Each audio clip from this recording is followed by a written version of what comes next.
বন্ধুরা, আমরা যারা এই যে বরবটির গাছ লাগাই, একটা জিনিস সবসময় খেয়াল রাখতে হবে।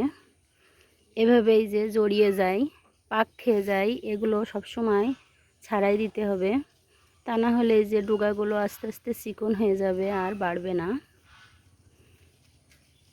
আর ভালো ফলন পেতে একটু তো তাদের পিছনে পরিশ্রম করতেই হবে। এই যে এভাবে একটা একটা করে ছাড়িয়ে দিতে হবে, একটু জোর দিলেই কিন্তু ছিঁড়ে যাবে।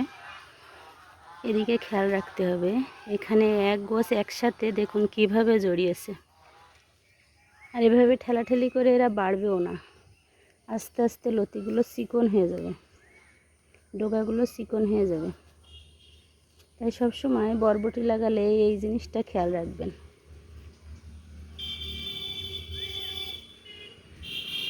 আমার এই বরবটি গাছ অনেক বড় হবে। কিছু কিছু বরবটি আছে যেগুলো অল্পতেই ফলন চলে আসে, এগুলো সেরকম নয়, এগুলোতেও অনেক বড় হবে, মাচা ভরে যাবে। দেখুন এই সমস্ত মাচা দেওয়া হয়েছে শুধু এই বরবটির জন্য।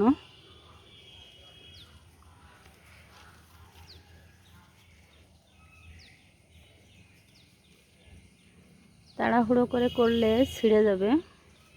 একটু ধীরে সুস্থে একটা একটা করে এভাবে ডুগাগুলো ছাড়িয়ে দিতে হবে। দেখুন এই ডুগাটা আমি একটু আগে ছাড়িয়ে দিলাম, এ যদি আর কিছুদিন হতো আরও চিকন হয়ে যেত। এগুলো একটু দেখা হয়নি, দেখুন কিভাবে চিকন হয়ে গেছে। কিন্তু এরা যখন একটা একটা করে হয় এরকম মোটাই হয়, কিন্তু এরকম জড়াজড়ি হয়ে গেলে, পাক খেয়ে গেলে এগুলো যেরকম বাড়তে চায় না তেমনি চিকন হয়ে যায়। একটি ডুগা দেখছেন চিকন হয়ে গেছে শুধু পাক খেয়ে। এদিকে সবসময় খেয়াল রাখতে হবে। পরিচর্যা না করলে আসলে কিছুই হয় না। সকাল সন্ধ্যা এর পিছনে অনেক পরিশ্রম করতে হবে, পরিচর্যা করতে হবে।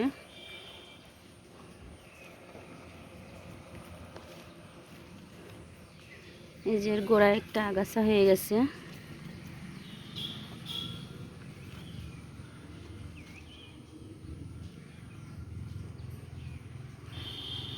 সকাল সন্ধ্যা এদের পিছনে পরিশ্রম না করলে আসলে হয় না, এদের পরিচর্যার প্রয়োজন।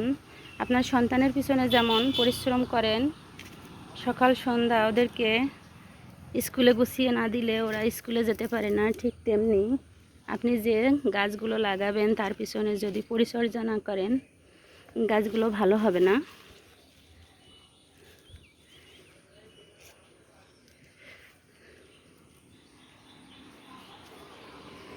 বন্ধুরা, ভিডিওটি কেমন লাগলো অবশ্যই কমেন্টে জানাবেন।